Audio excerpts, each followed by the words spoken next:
நீங்கள் பார்த்துக் கொண்டிருப்பது நியூஸ் 21 செய்திகள். தமிழ்நாடு செய்திகளை உடனுக்குடன் தெரிந்து கொள்ள நியூஸ் 21 செய்திகளை பாருங்கள். உண்மை, உழைப்பு, உயர்வு.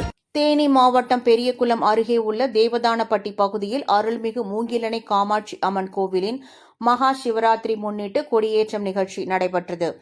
இந்து சமய அறநிலையத்துறை கட்டுப்பாட்டில் உள்ள இக்கோவில் காஞ்சிபுரம் காமாட்சி அம்மன் கோவிலுக்கு அடுத்தபடியாக மிகவும் சிறப்பு வாய்ந்த 1000 ஆண்டுகள் பழமையான இத்திருக்கோவிலில் ஒவ்வொரு ஆண்டும் மாசி மகா சிவராத்திரி நாளில் அருள்மிகு மூங்கிலணை காமாட்சி அம்மனுக்கு சிறப்பு பூஜைகள் செய்யப்பட்டு கம்பத்துக்கு நவதானியங்களை கொண்டு காப்பு கட்டி சிறப்பு பூஜைகள் வழிபட்டனர்.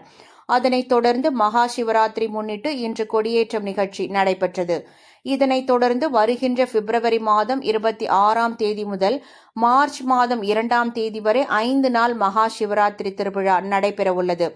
இந்த நிகழ்ச்சியில் செயல் அலுவலர் வேலுச்சாமி தலைமையிலும் அறங்காவலர்கள் தன்ராஜ் பாண்டியன், கனகராஜ் பாண்டியன் ஆகியோர் முன்னிலையிலும் நடைபெற்றது. நிகழ்வில் மாவட்டத்திலிருந்து பல்வேறு பகுதியிலிருந்து ஏராளமான பக்தர்கள் கலந்து கொண்டு சுவாமி தரிசனம் செய்தனர். இந்த திருவிழாவுக்கான ஏற்பாடுகளை இந்து சமய அறநிலையத்துறை அதிகாரிகள் நிகழ்ச்சி ஏற்பாடு செய்து வருகின்றனர். நியூஸ் 21 செய்திகளுக்காக பெரியகுளம் செய்தியாளர் கார்த்திக் ராஜா.